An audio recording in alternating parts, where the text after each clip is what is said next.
Alright, draft physics video. Unfortunately, I'd already made this video, and it all went bad. Zombie, it's his fault. Anyway, yeah, so anyway, I got two cameras to work, so that's good. But anyway, this isn't a two-camera video. Yeah, just really disappointing that, I did this 60 symbols video, and, I'm using this Linux thing, and the file, whatever, but anyway, it doesn't have like a thing where it just shows you how much space is on the disk and on the partition, and so I think I ran out of disk space, and so it didn't record the video, and yeah, really irritating. So I did a good job, I think. Now I have to do the same job over again. That's never very much fun. It was like over an hour's worth, and it just sucks. So anyway, do it again. I don't really have a choice. Through it travels for a billion years. Get to the end. It was there. Those detectors were up and running maybe a few months earlier, but they just shut down as it passed through. Come on, come on. Link, can you miss it? Redo the video, please. Come on, start at the beginning. Thank you. All right, so here's the beginning. I guess the first thing to say is there are consequences of general relativity, that when you get as far as writing down the equations of general relativity and start trying to solve them, you find that some of the solutions involve these wave solutions. All right, let's understand. This has nothing to do with Einstein, though. So they keep claiming this is Einstein's general relativity. This is their interpretation of Einstein. So it's what they have added to Einstein. Einstein said nothing about this crap. And the whole notion of these waves is just such a deception. It's really all it's really saying is when things are moving in a circle, it's essentially going towards you and then away from you, towards you and away from you. So there's a difference in the distance, and so they're calling the change in gravity from this position to this position the wave. So it's like my hand. When I move it here, it's 4 times bigger. 4 times the size it is here. And that's what they're saying. So it's this is the wave. It's not like gravity turns off and turns on, or there's a a peak and a valley. It's just a lot more gravity, less gravity. More gravity, less gravity. And this difference is only happening because you're so close. The camera is so close to me. At a distance, this loses all meaning, essentially. You could sort of understand. It's like a light blinking, going from being bright to a little less bright. Bright, a little less bright. Bright, a little less bright. That's the wave. And there's nothing else in Einstein's theory. He didn't talk about anything else but that. And they've turned it into some 3 solar masses turned into something. And it's just their own made-up physics. It's not corroborated by anything. There's no other parallel science that verifies any of this is possible, or any of this is as they describe it. They're distortions of the space-time that propagate out. I mean, they're All right, so he calls them distortions in space-time. It's the amount of gravity. Again, it's not a distortion. It's not some bizarre thing. It's just basically saying, when it, like, say if you could make Saturn, or let's say Saturn, go really, really fast, in its orbit, you'd sort of understand that when it was on the same side as the sun as we are, it would be stronger gravity between us, and then when it was on all the way on the other side of the sun, it would be very weak gravity, and it would be in the opposite direction. And that's really the wave. You're getting pulled this way versus getting weakly pulled this way. Pulled this way, weakly pulled this way. That's the wave. That's all that they're detecting. It's not, there's no other mechanisms that have any physics behind them. This is just Newtonian. It doesn't have anything to do with general relativity. This goes before Newton. This is just the basic idea of gravity existing. Well, Newton is the one who said the inverse square law, who discovered it, who calculated it. And that's this. That's just this idea that it gets weaker by this effect of getting 4 times weaker. Important for lots of reasons. They're important because they are a prediction of general relativity. Okay, so they're not a prediction of general relativity. That's just nonsense. They're a consequence of the fact that, just like a magnet, if I took a magnet and bring it closer to another magnet and then bring it away, closer and away, I'm going to move the other magnet. I'm going to make it wobble. I'm going to make it wave. There's no magic to this. You don't need general relativity to understand why that's happening. And that's all there is here. There's nothing else. All this talk, that's all they're talking about. A really simple function of gravity, not anything complex in Einstein's field equations. They don't produce any, they don't have relevance to any of this subject. So actually, if you then detect them, you found further confirmation that general relativity. Okay, that's the nonsense part. There's no space-time. There's no time dilation component to this. And there's no space-time mechanism. This is strictly just moving gravity. So when mass is in motion, the amount of gravity that you'll feel from the object will change because of the emotion, because you're changing how close the gravitational body is. So it's just like if I was holding a light bulb, I move it close, I move it far, I move it close, I move it far. You'll be able to see the difference in that luminescence. Is actually right. Whenever matter passes by through some region of space-time, it will distort the space-time, just like you would distort. Right, so that's just the light bulb being on. So when it's just sitting there minding its own business, it's just the light bulb being on. Now you put in a binary system and you spin the light bulbs, well, you can understand now they're going to be bright and then it's going to be far away, and then it's going to be bright and it's going to be far away. When they're like this, it'll be different than when they're like this. Now with light bulbs, they'd actually block each other, but gravity doesn't get blocked. So when they're in alignment, you'd have stronger gravity. When they're this way, a little bit weaker. A little stronger, a little weaker. And only stronger at a focus, where you would be in line with that alignment. Distort water when you put your fingers through water and waves propagate. Okay, so why didn't they just say that from the very beginning? If you're going to say that's what Einstein was talking about, that space-time is water, it's an ether, it's a substance, okay, then you wouldn't be playing this game, that it's, some sort of magical geometry or something. You're talking about a medium then, and how you affect the medium by moving something through it. And again, that's exactly what I'm saying. They're just talking about you can't change the intensity of the gravity by moving matter. Where you move it doesn't change how much gravity it's producing. The only way you can change how much gravity you're going to feel is change the distance. And the same is true for magnets or anything else. You don't make it unmagnetic or more magnetic by waving the magnets. You don't make magnets more magnetic.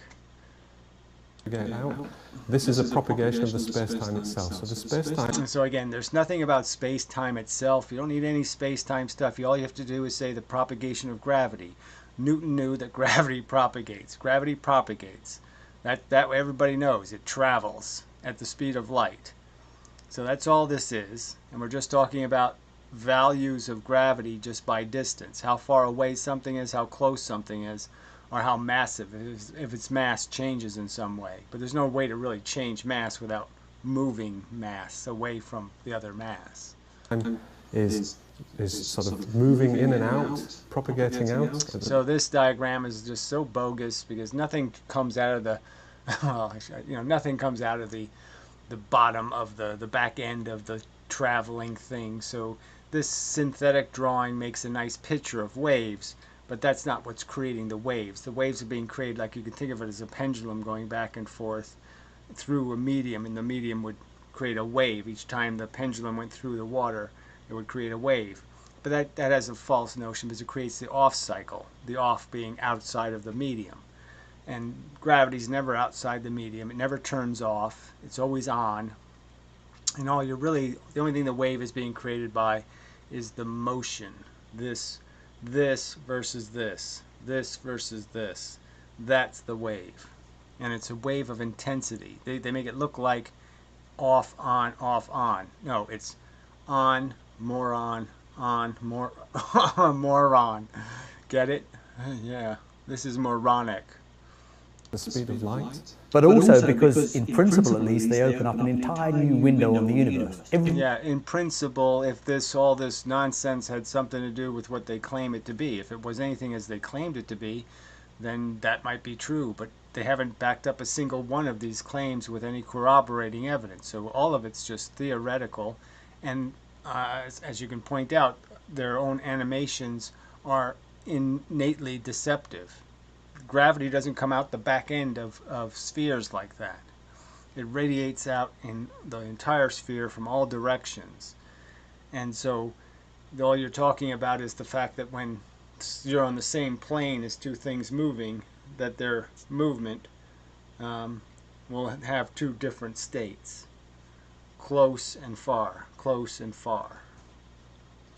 Almost everything we've done in astronomy, barring a few cosmic rays and neutrinos, has been mediated through light. We've used light to figure out what's going on in the universe.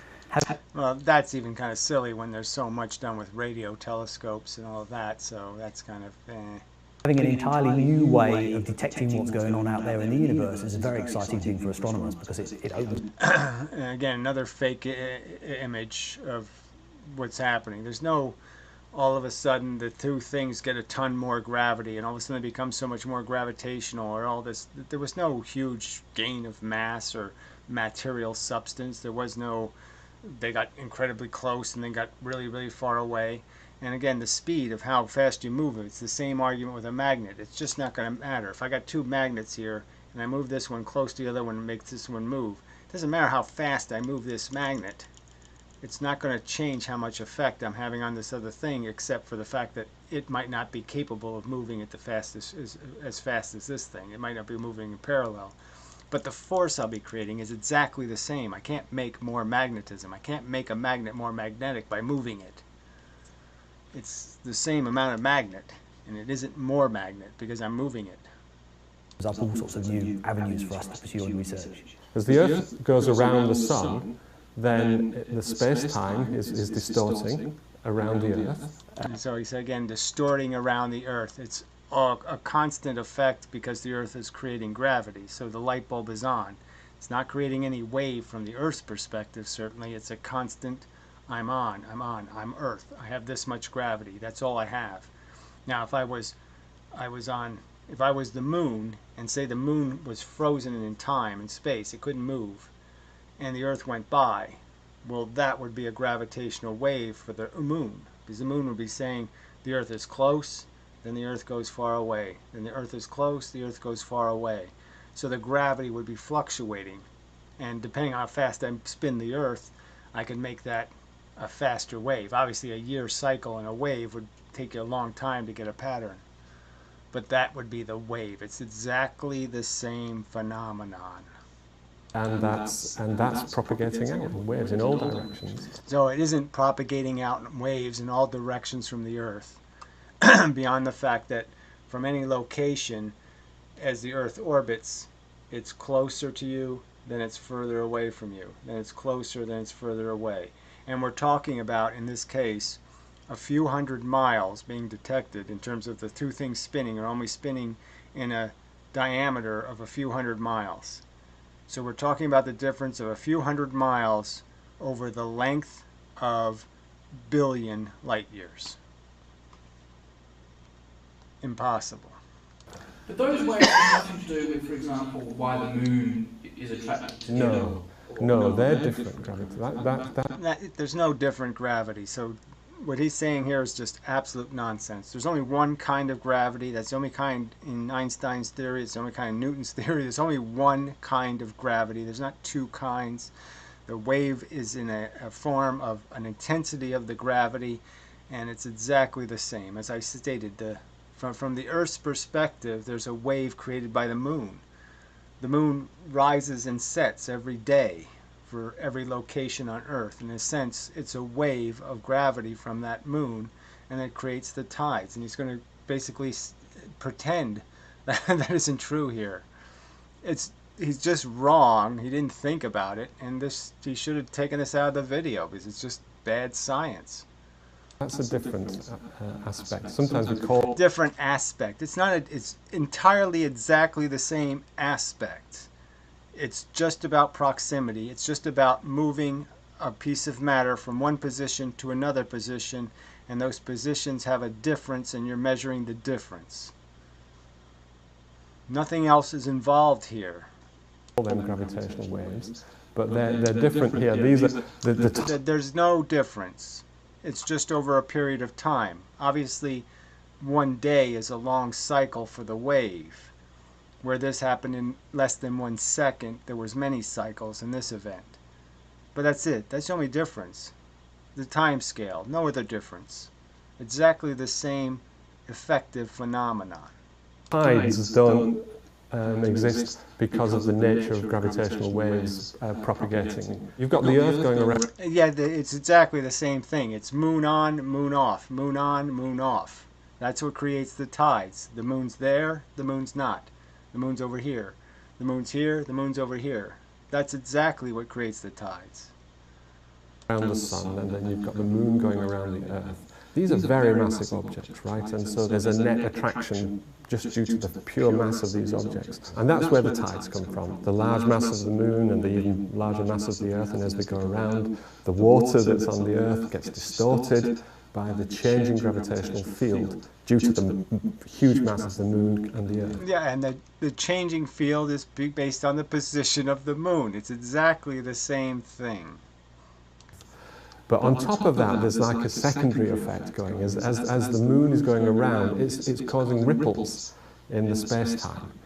Okay, there's no moon all by itself creating ripples. There's only ripples if the position of the moon, say if the Earth didn't spin, and it span at exactly the same rate as the moon rotated, there'd be no wave, no ripples, no anything. That couldn't be, that you'd only be able to detect them by being some third party who actually still sees the motion.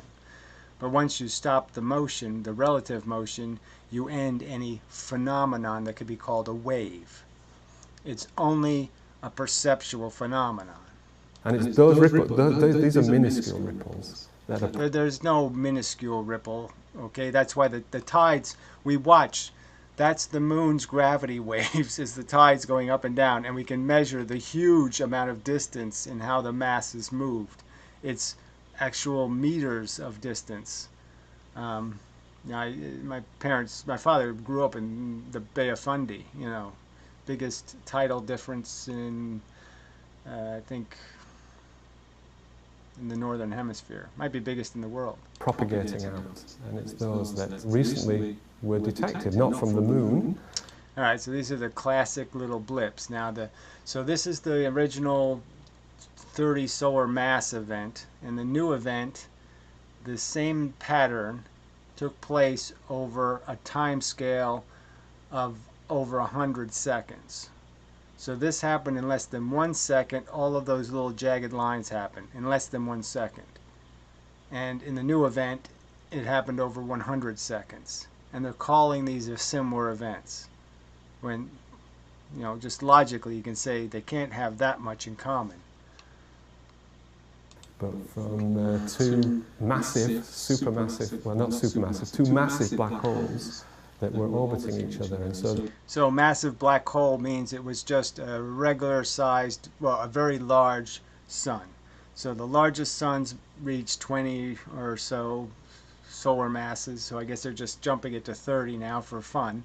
And so it was a black hole so supposedly made from a sun, a large sun supernovaing, when you would expect that large sun couldn't collapse into something bigger than it started as. So if it started as a 20 solar mass sun, it certainly isn't going to collapse back into 20 solar masses. It's going to collapse into something much smaller. So this is all very bogus. They distorted the space-time enough that these... So again, they keep using these kind of words, distorted space-time. No, each object creates spherical gravity around it that's proportional and even. It doesn't matter where you're moving it, it's still the same amount of gravity it's producing in all directions. You can't make mass create more gravity. The mass creates the gravity. Only the mass has gravity. There's no other element of gravity creation. Waves that propagated out. Again, the waves are just closer, further away, closer, further away. That's all the waves are. I'm going towards you, I'm going away from you. That's it. And going towards and going away technically don't mean anything gravitationally. I mean anything in the sense that you're just detecting the amount of gravity based on distance. You can't push gravity and make it go faster or harder or bigger. You can't push gravity. You can't push yourself to make more. They could be detected. Just as you can't make a magnet make more magnetism by pushing it. You can't make more magnetism come out of the magnet by pushing the magnet. Here on Earth. I said space is expanding and contracting, but the amount that space is expanding and contracting by is absolutely minuscule. Yeah, and again, it's just about the light bulb being on. So this expansion and contraction crap isn't, we're just talking about the gravity existing, okay, by the inverse square law of its effect. And the wave is just this little tiny distance. So I can't even illustrate how little the distance, how little the movement is at the distance we're measuring. It's an insanely small difference in how close the gravitational object is. It's again like me realistically taking a magnet out into the yard and then hold another magnet inside my house and have somebody move the magnet outside and I'm going to feel the jiggle inside. No chance. So this big result that came up with this thing that they detected, the amount by which space was expanding over the many kilometers of their detector was less Here we go. than the diameter of the nucleus of an atom. Okay, so he says the diameter of the nucleus of an atom, which isn't a really scientific thing to say because the uranium atom has a pretty huge nucleus compared to the hydrogen atom. So, saying the nucleus of an atom isn't saying much as a measurement because there are fairly big differences between those two nucleuses. But besides that technical rubbish point, this is where it all goes really south in terms of this tiny amount of distance they're saying they're detecting. This tiny movement in a mirror, a big heavy mirror. All the atoms in it are vibrating or moving based on this gravity from billions of light years away because the object moved a little bit closer and a little bit further away. A tiny, tiny amount of distance, hundreds of miles. It moved a few hundred miles, and the mirror on this planet we're supposed to think is moving in synchronicity with that movement, billions of light years away. No chance. So it's absolutely tiny effect. That's why we don't sort of notice them going past, because if there were big effects, you'd see kind of space doing all sorts of weird things. Yes, and you still should. If there's moving this big giant mirror, then it should move a hell of a lot of photon light. It should bend. So as these waves go out, we should see them. We can see them. When they passed us, it means we could still see them going around the arc. So here we are in the arc, and they pass through us. We could still see places where they haven't gotten to yet or where they're still moving. And we should be able to see distortions in the starlight in those locations if lensing was a fact, which it isn't. But because they're so tiny, we just don't see them. It's just amazing. I mean, It's okay, tiny, but it's not really tiny in the sense if we turned the whole event into photons, the light coming from the event would be so bright it would burn us to death, even a billion light years away.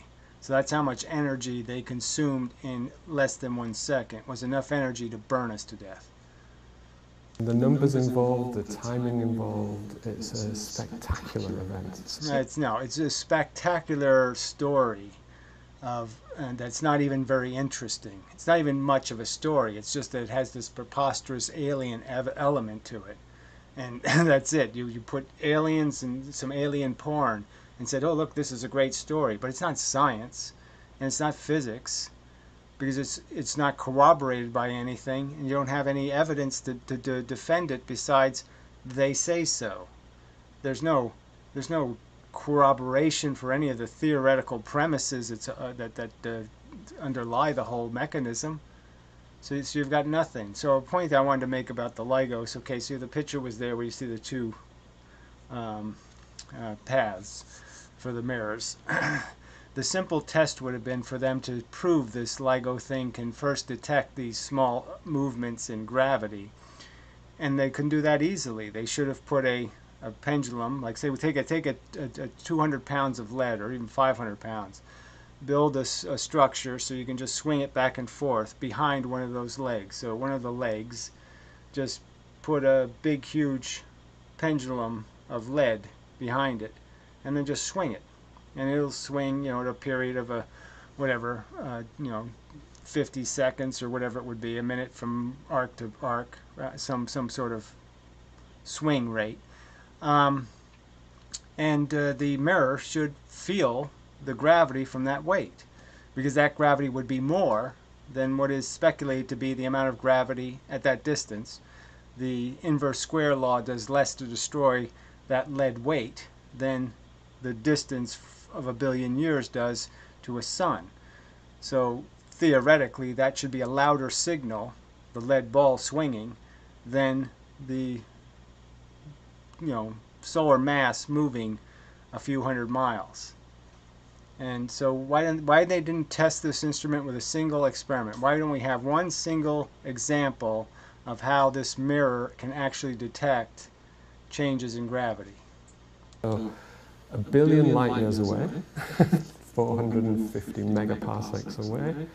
So a billion years ago, two black holes, which were each of them 30 times the mass of the sun.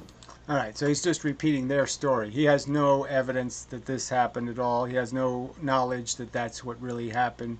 He's just saying that's what they say. 30 solar masses. He doesn't know. They don't know. Okay. Which is unusual apparently in its own right to get... Apparently. So apparently he says, well, it's unusual apparently for suns to be that size. I mean, black holes. Because our theory of how black holes are formed doesn't really allow for binary systems to have solar masses that size. This kind of combination. They were orbiting. They'd been orbiting each other for probably millions of years anyway. Right, and creating exactly the same amount of gravity, perhaps even more gravity waves in a sense. If you think about the fact that their earlier orbits were further apart. And so when they orbited, there was a bigger difference in how far away from us they were. It was maybe 1,000,000 miles rather than just 100 miles. And so wouldn't you think that would be a bigger difference, a more detectable difference? So even though the frequency would be much longer, like you might have to, the signal might be minutes long rather than a millisecond long, the strength of the signal should be stronger because the difference in the gravity would be more significant. They have to be bound together because they were in orbit around one another. No, so he's just going to construct a fable. Somebody's saying, well, yeah, let's talk about it, and he'll just make up crap. Because there is no theoretical foundation for creating black holes in binary systems. There's no theoretical physics that explains how that happens, how two black holes move through space and in some way merge with each other. So they have to be created in place as binary suns, and that doesn't make any sense either, because they think the process of creating a black hole is when a sun supernovas. Well, if the sun supernovas and it has a partner, what's going to happen to the partner? Does anybody really believe that if our sun supernovaed tomorrow, that the Earth and Saturn and Venus would all come back after the explosion and just settle back into their orbits? No, we all know the Earth, Mars, Mercury, everything's gone. It's leaving town forever, and it's never coming back. And it's probably not even in pieces that could come back. And it's actually quite complicated because... No, it's actually quite ludicrous, and that's what you just say. It's actually it's quite a ludicrous, incredibly extraordinary story they're telling, and they really should provide some evidence of how this can be possible, because there's no physics that says this can happen in the real universe. So the way you get massive black holes is you have some very massive star exploding in a supernova. All right, very massive, he says now, but again, he knows it's this very massive for the sun, but not very massive for a black hole. So we know that suns only get so big, 20, 25 solar masses. That's the biggest of the red giants. So we don't have any that are 30 solar masses. So where did the extra mass come from? And unless that supernova is set up very carefully, that means unless somebody comes up with some explanation, this doesn't make any sense, is what he should say, because it doesn't make any sense. There's no logic to it. Again, so two heavy suns of 30 solar masses. And think about it logically for a second. One of them supernovas. This other one isn't going to be here anymore. You've got to know that. And you've got to know that whenever that sun, after its supernova, when it collapses, it's going to be a tiny fraction of the mass it had when it started. It's going to be very small because it radiated a ton of radiation, real radiation, light and heat, gamma rays, all kinds of stuff came off of it, X-rays. It released, and matter even flew off of it at a fast enough rate to have escape velocity and to just keep going. That's how our Earth got formed, is because the stuff blew away so far that it formed on another star system. It didn't go back home. It didn't go back into the black hole. if you imagine you had a pair of binary star in orbit around one another, one of them goes supernova. Okay, now right there, shouldn't this video just stop and everybody just say, wait a minute, you can't do that.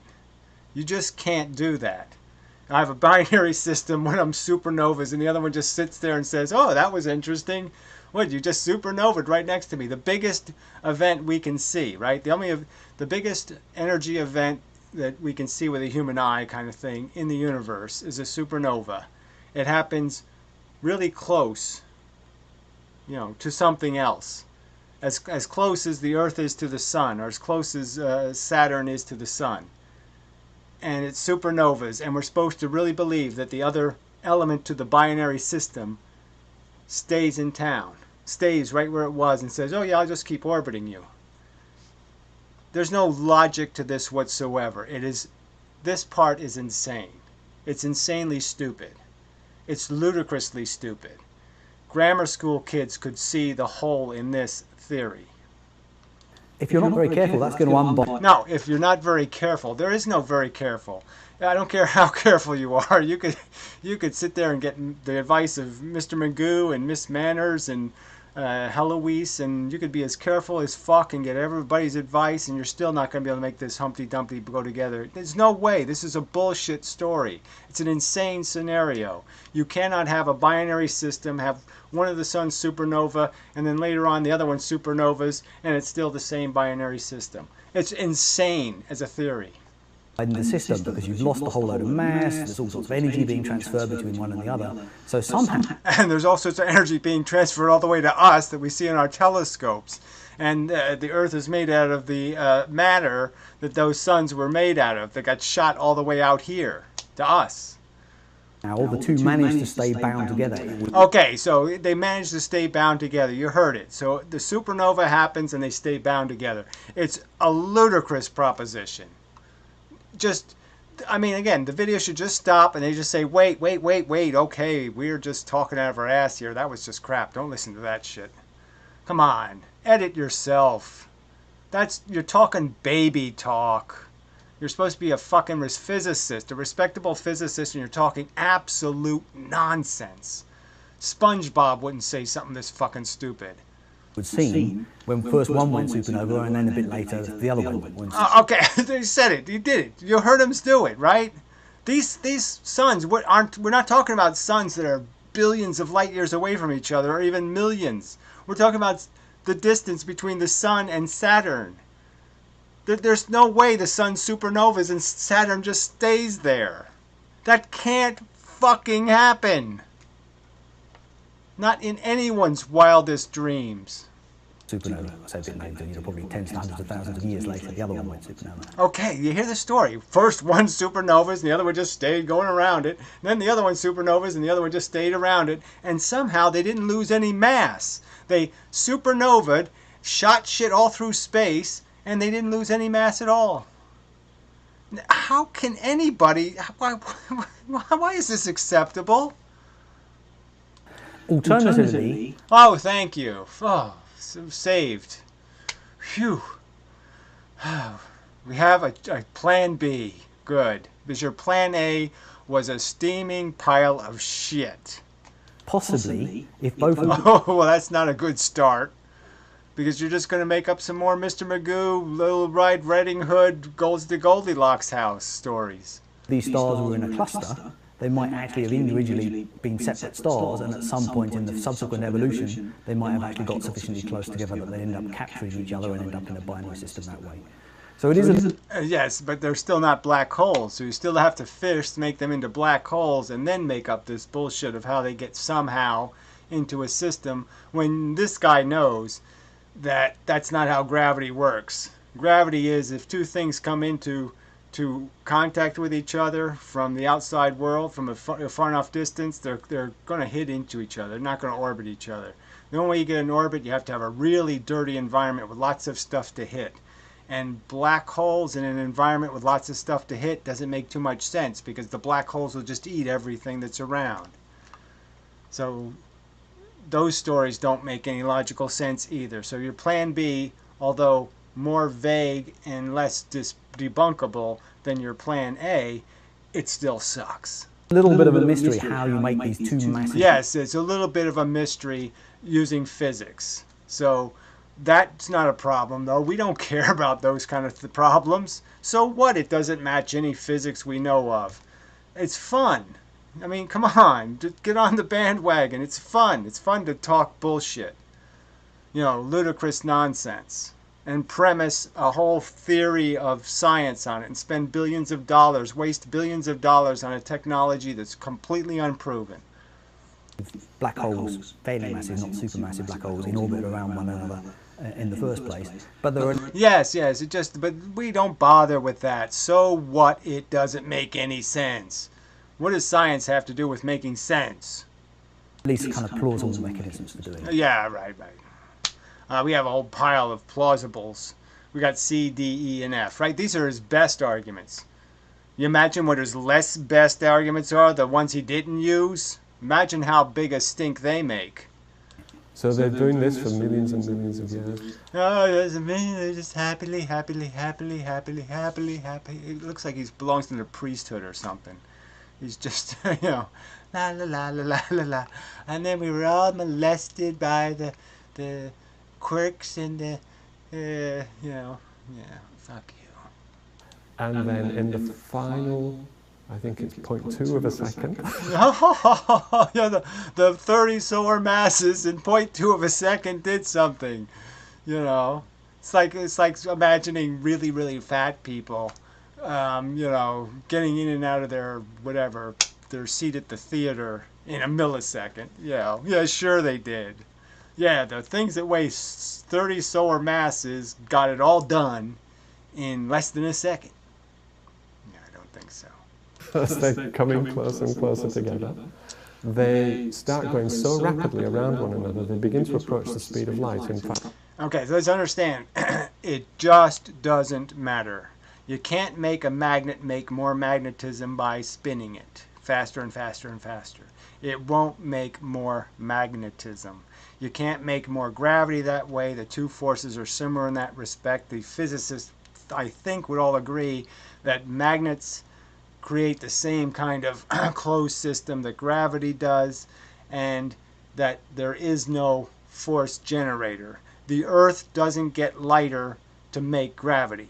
The sun doesn't get lighter to make gravity. Gravity is a byproduct that doesn't require any energy in. You don't have to provide the energy for the gravitational mechanism. Nothing is fueling gravity technically, just as nothing is fueling magnetism technically.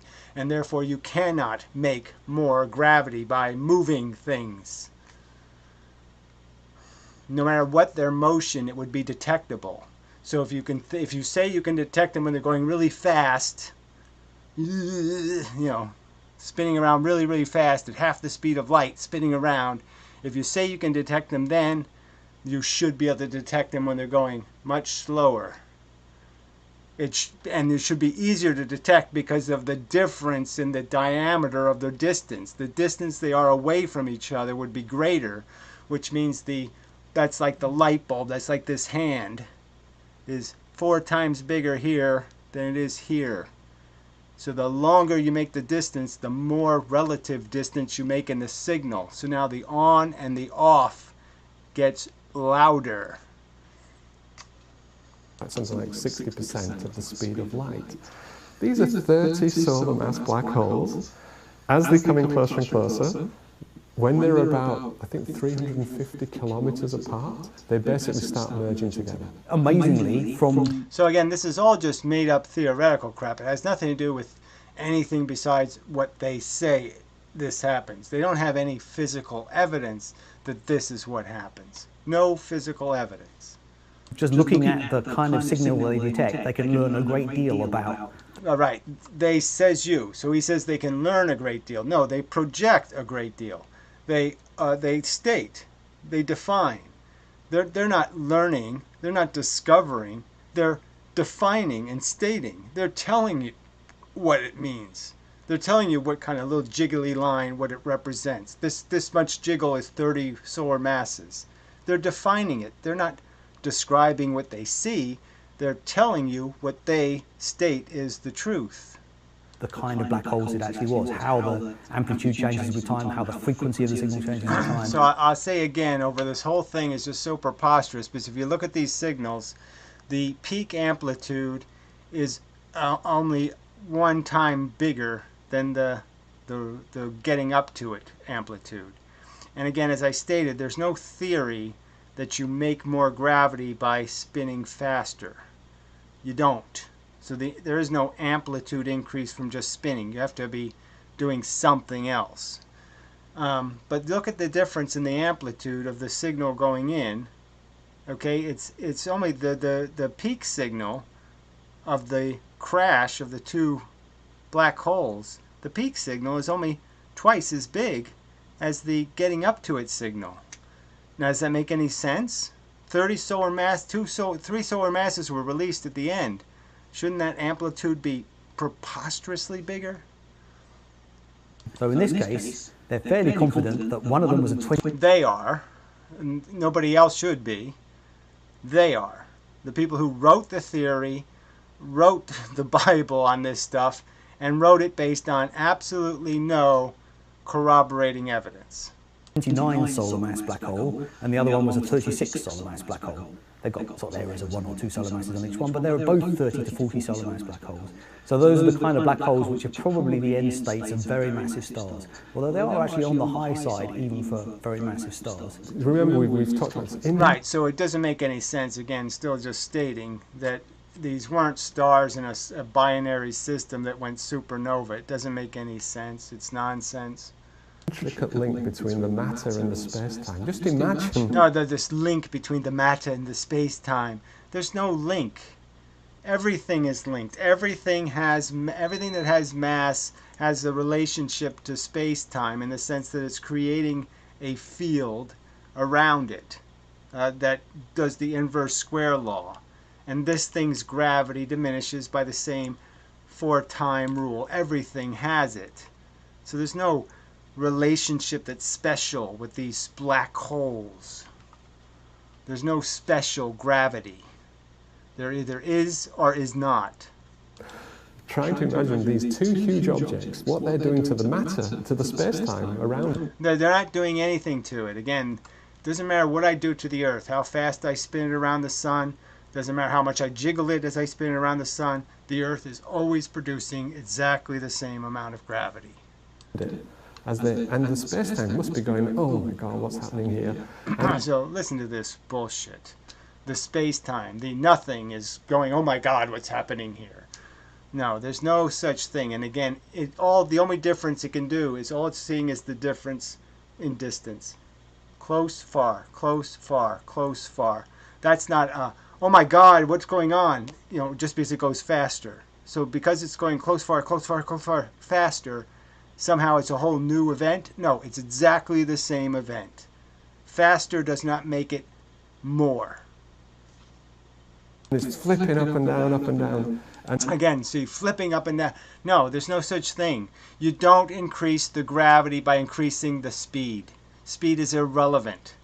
Distance is the only thing that matters. How far away these two objects are is the only thing that has anything to do with gravity. If I move it here, now I've changed the amount of gravity. I move it here, change the amount. Here, change. That's the wave. There's no other waves. There's no other function in gravity. Gravity has no other mechanical mechanism.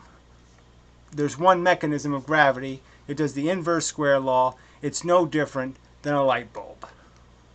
they're just generating these waves are beginning to propagate out. Again, they're not generating waves any more than a light bulb. I move it close, I move it far away. I move it close, I move it far away. That's it. The light bulb isn't making a wave. 350 kilometres is about the distance, what, to London? Right, 350 kilometers away from each other. So they're measuring this distance, okay? It's here, then it's here, then it's here. And that's only 350 kilometers, and we're measuring the gravitational difference from it being that much closer, 350 miles closer, is somehow going to be sensed a billion light years away on Earth by a mirror. That's an extraordinary claim, and it should require extraordinary evidence. At least ordinary evidence. Then you've got 230 solar mass black holes, sort of. So Silky's laughing. Like, yeah, I know it sounds crazy. Yes, it all sounds like we made it up. Yes, you made it up. Orbiting one another in this region. And so they're going at close to the speed of light. So the space-time in which it's evolving, it must be going, having huge distortions associated with it. Okay, and so it begins to send out gravitational waves. So again, huge distortions associated with it. There's no evidence that if you make the Earth go faster, you make it make more gravity. Speed does not make more gravity. You can't push gravity. You can't pull gravity. You just can't. It's made by mass, and that's it. You can't. Moving the mass doesn't make more. You can't. I made more gravity. Go that way. Like, you can't do that. Just as you can't do it with a magnet. This is not physics. This is bullshit. Happening all the time, but at a much lower amplitude because they've not been feeling this. Right, it's not the amplitude. So he keeps using the word amplitude for wavelength. So he's not even getting the concept of wavelength and amplitude correct. Amplitude is the strength of the signal. Newsflash, Mr. Physics professional. Amplitude has to do with how strong the signal is. Wavelength has to do with how the period, how fast it's happening. So the speed thing changes the wavelength. It doesn't change the amplitude. Again, grammar school kids could have found that fucking mistake. It's effect like this. And then these two black holes keep coming in together and they merge. And what happens? Right. But some, again, phenomenon, some magic phenomenon has distorted this orbit that was stable for millions of years. All of a sudden, it's not a stable orbit because something was capable of impacting something with 30 solar masses in some sort of significant way, that the two bodies now became unstable and start accelerating towards each other. But we don't have any example of what that might have been. What happens is when you've got two black holes, they'll merge into a bigger black hole. So one of them is 29 solar masses, the other one is 36 solar masses. If you add those two together, you get 65 solar masses. So you would think by merging these two together, you make a 65 solar mass black hole. Turns out they can also tell you what the mass of the black hole they ended up with was. Again, just by looking at the kind of signal, and it's not 65 solar masses, it's about 62 solar masses. Right, and they can't do any of that stuff. Again, it's all just made up because of their own charts. So it's their own theory, their own variables, their own constants. They're just telling us how much it weighs 74 dolphins. And they're just established, and a dolphin weighs 76 micropoos. And they're just making it up. And this blender image, right? They keep using these stupid blender images, all these synthetic images of fake events. So they can't even find a real event like in real water eddies or in some other physical dynamic. They can't even find real fluid events that would mimic this thing, and they have to use something like a blender. They can't find some natural event to even mimic this preposterous scenario. And the reason why is because 3 solar masses has disappeared.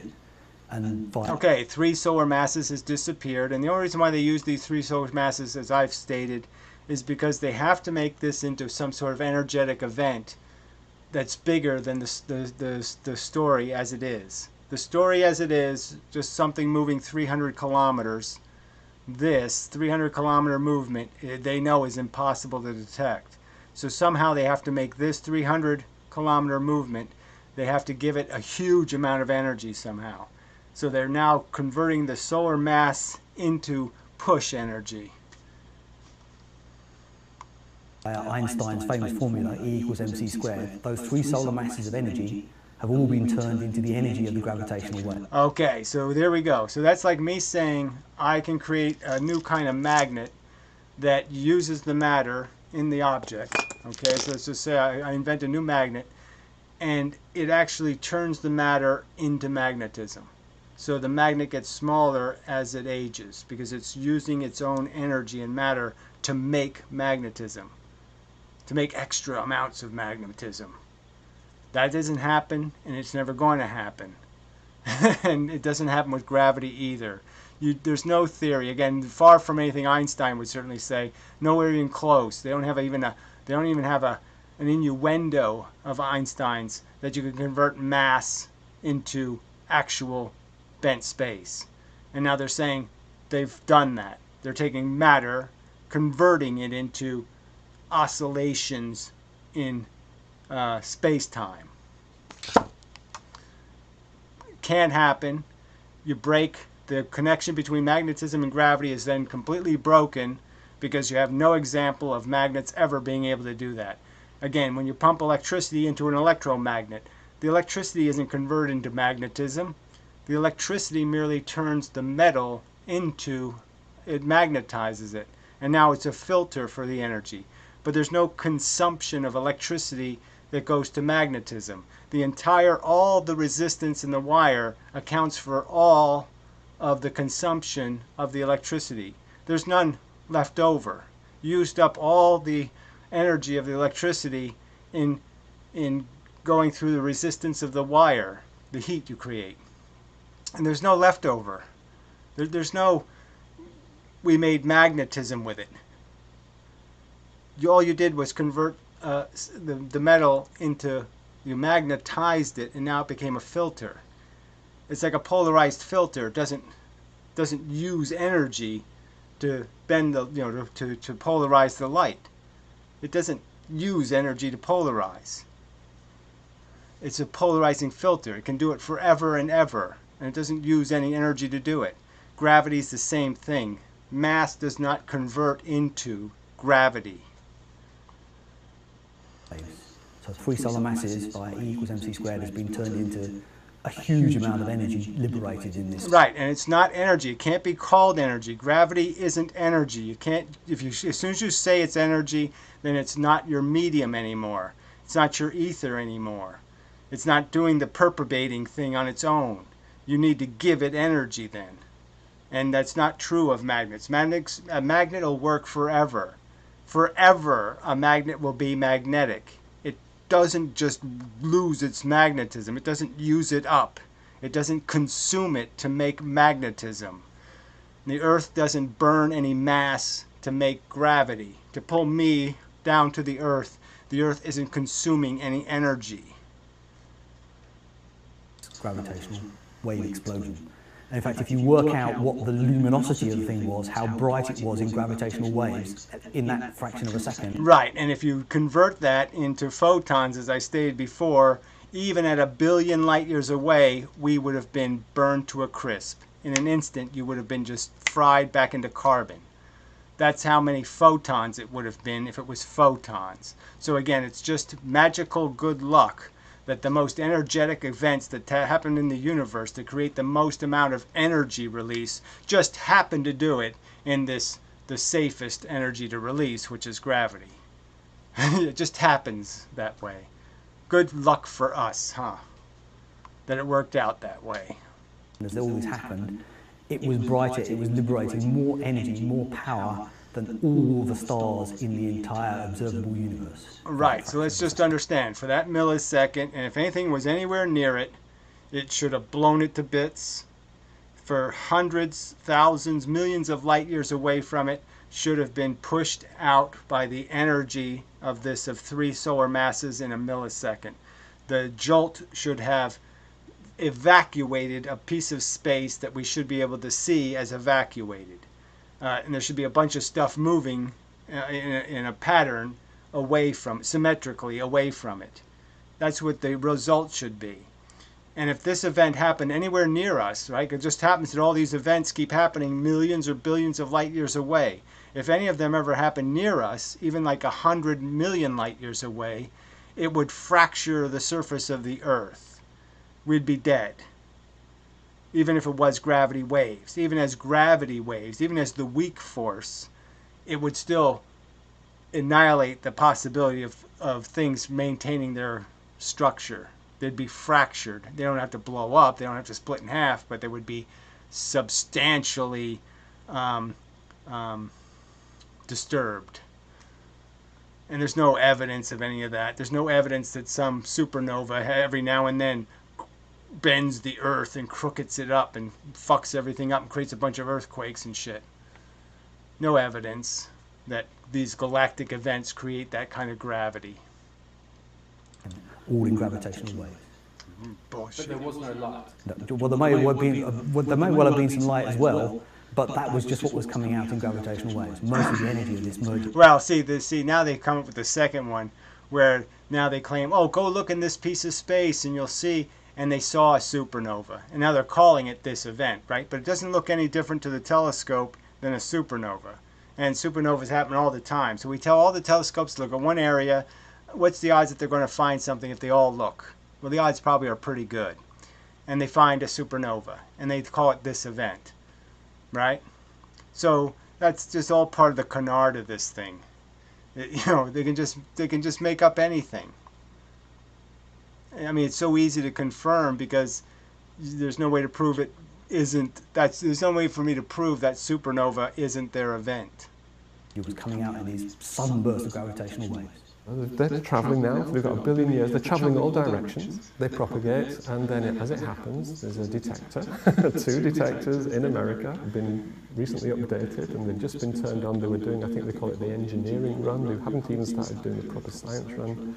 They've been turned on for a few weeks, and a few billion years later, these waves are coming through. Now they've lost a lot of their energy, right? Oh, no kidding, really? By the inverse square law, they have no energy. And the fact is they can't even, again, to say that gravity is energy is to break general relativity, to break physics altogether. Because the fact is you can't call it energy because there's no source of it. The sun doesn't get lighter to make gravity. It can't be called energy because you don't have a definition for its source. Just as light loses its energy and becomes dim. See again, no, it's not just like light, because light doesn't just lose its energy. Okay, we understand that the photons are diverging as they go from distance at the rate of the inverse square law. So we understand that there's fewer photons the further away you go because the vector lines are all cones, and the cones shape outward, and less photons can hit you the further away you go. We understand why. And so unless you want to claim there are gravitons, you can't, and that bent space is a silly notion, that there's actually a force carrier, well then out yourself as a believer in a force carrier. An actual force. The huge amplitude associated with the waves early on is now dimmed down. So again, he keeps talking about the amplitude of the waves. How do you change the amplitude of the waves? How did they do that? How does speed change amplitude? Again, if I make the Earth go faster around the sun and I'm sitting on Saturn watching the Earth's gravity, how would the Earth's gravity be greater because it's going faster. How would speed, frequency of how fast the Earth keeps going by? Earth was whizzing by once every minute, let's say. The Earth flies by, flies by, flies by. How would speed change amplitude? How, that is, the amount of gravity I feel on Saturn. It wouldn't. It just changes the frequency, the period of the event. So again, you don't, you're a professional physicist, you really should know the difference. They pass through this detector, and the detector consists of 2 arms, 4-kilometer long arms. An interferometer. Okay, now they're 2-kilometer long arms, okay? So the arms are, there's 4 miles altogether, each one is 2 miles long. So you didn't even get that part right. I mean, these guys, this is the extent of their curiosity. Interferometer has 2 arms to it, and you basically shine a light down each arm, usually a laser because you want it to be nice, coherent light. And in essence, you shine the light backwards and forwards. What you really just want to be is all in phase. So you want the on-off part of the light, in the sense of the frequency of the light, to be where the tons are, I would say, but you know where the 4 spits align. You want everything to line up with every single one to be on. Ton, no ton, ton, no ton. Along each of these arms, by recombining the light, you can essentially tune the thing so that the 2 arms are exactly the same length as each other. Okay, and if you set up your interferometer right, then the light that's gone down this arm and the light that goes down this arm exactly. So again, you really don't have to have them the same length. You just have to have them on phase, and then once you've established the steady state, you can now listen for any change, because any change in one mirror that the other mirror doesn't do, you can detect. But they don't have to be, necessarily have to be, the same length. Cancel each other out, so you end up with no signal at all. Okay, and so that's a thing called a nulling interferometer. It's set to, you get 0 signal when the 2 arms are actually tuned in that way. Now, of course, when one of these waves goes pop. So, and of course that can never happen because there's always so much ambient noise that you'll never get a complete null signal. So that's kind of more bullshit. In one direction it actually causes a contraction, and in the other direction it actually causes an expansion. This back and forth stretching and squeezing happens over and over until the wave is passed. As the wave goes past by these tiny... So again, they're basically saying that gravity can be pushed and pulled. So they're saying when the object is rotating towards you, it's compressing space, and then when the object's moving away from you, it's expanding space. When it's not really going to expand anything, or it's not really going to push anything. You could argue that going further away creates an expansion, but this doesn't really create a compression. So, and again, so the real argument is they're detecting brighter and less bright. Brighter, less bright. There is no on-off here. There's no push and then pull away. So there's no 2 parts to this wave. It's only one part in the sense that it's close, then far. Close, then far. Tiny amount, the arms will no longer be exactly the same length. And the effect of that is then that exact cancellation ceases to work, and suddenly some of the light gets through your interferometer.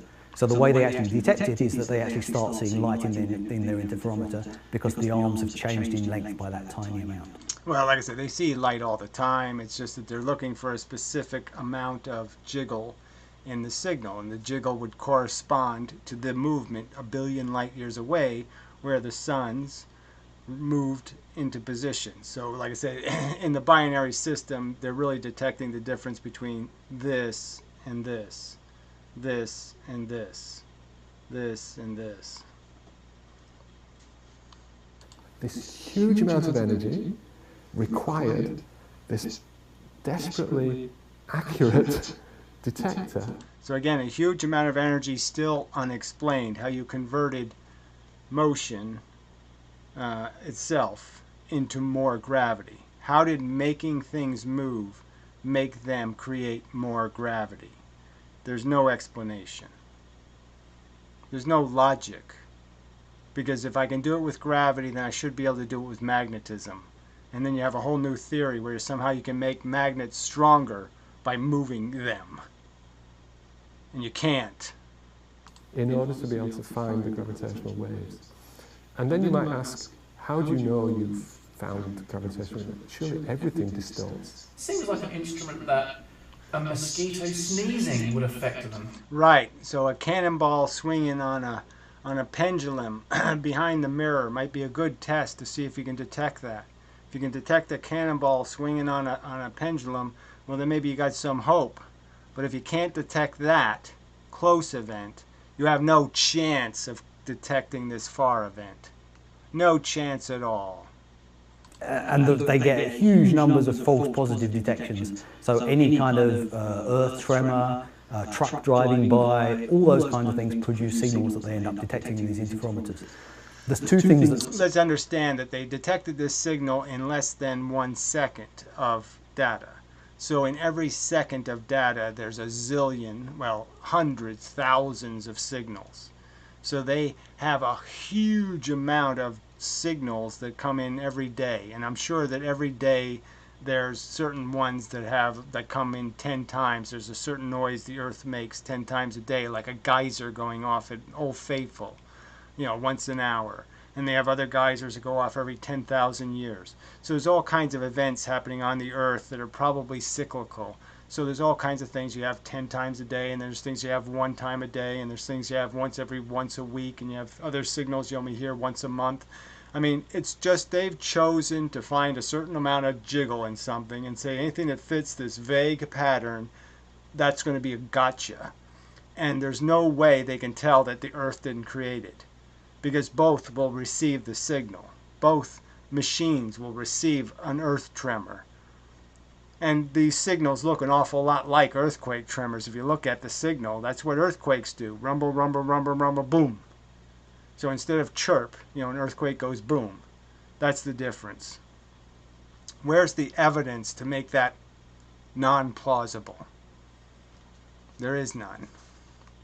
This is so out. This is just so weak as science, and to be projected as truth is just so gross.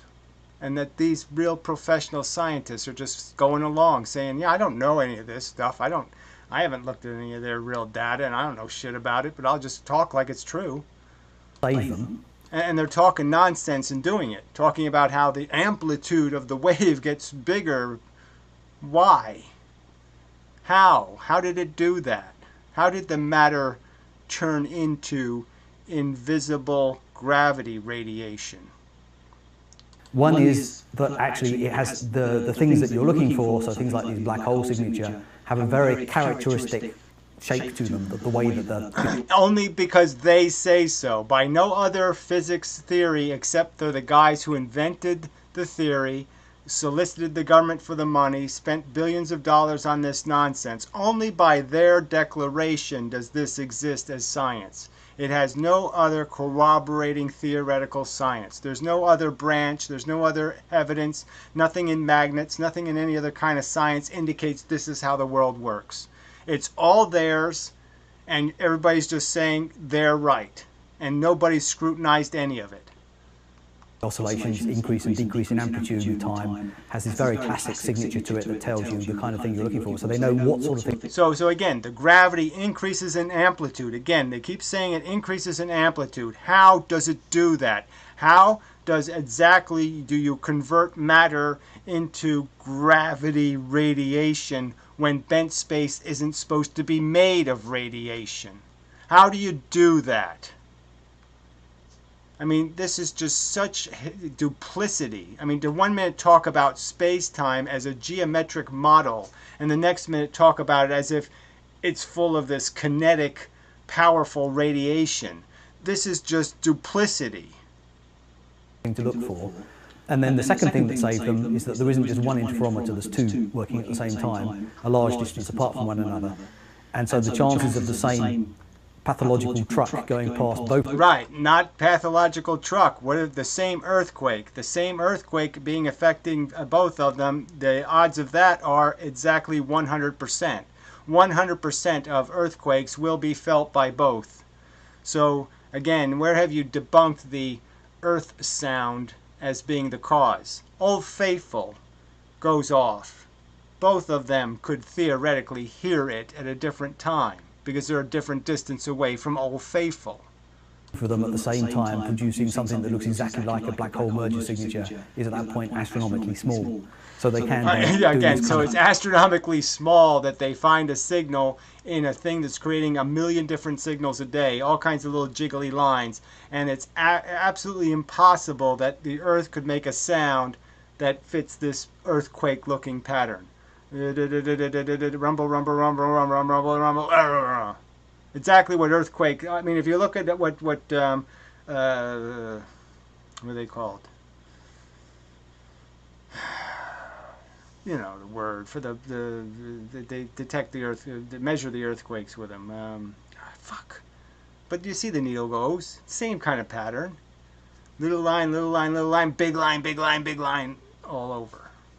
The coincidence thing of detecting it in both detectors almost simultaneously tells them that actually they have detected a real astrophysical result. One of the upsides to actually having two detectors, if the gravitational wave is coming from over here somewhere, it will hit one detector first and then a bit later it will hit the other detector. So the wave came through, hit Louisiana. Exactly what an earthquake would do. So exactly, if an earthquake happens in Italy, it's going to hit one detector before it hits the other detector. So exactly the same phenomenon.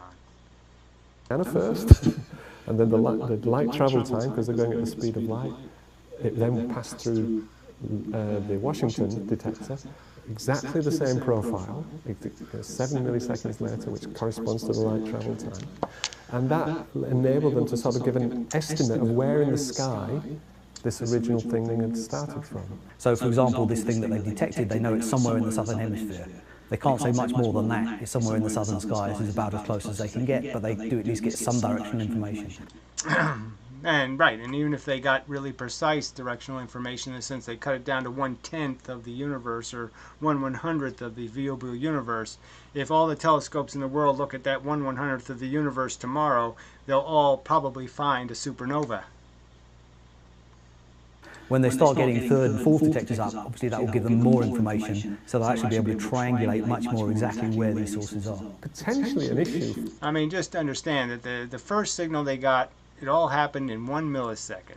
The most recent one happened over a period of over 100 seconds. Only 30 cycles. I mean only 3,000 cycles in 100 seconds. So not a very rapid event at all. Very slow moving. Incredibly slow moving by comparison. I mean, this stuff doesn't make any sense. There's no consistency to this theory. For the gravitational wave community, it could be that we're on the verge of being inundated now with black hole, neutron star, black hole binaries. Sort of all of a sudden they're everywhere, and we just haven't had the sensitivity to detect. Yes. Well, I mean, obviously you're going to find jiggly patterns everywhere, but I think they've already found that this will be their pattern. They'll find their 4 or 5 a year, because that's how many times they can coincidentally do this. And probably it'll be reduced. The number will be reduced as they get more and more machines online, because they won't have any corroboration. The other machine won't hear it, as did happen with the most recent event. It was in the blind spot, you know. But that's confirmation of the location, because where its blind spot is tells you where the other ones see. So they even use that to their advantage. And now, no one really knows how many there are out there, because all that we have to work on are theories. Where you I think what we know is if there was all that many of them out there, one of them would have already wiped us out.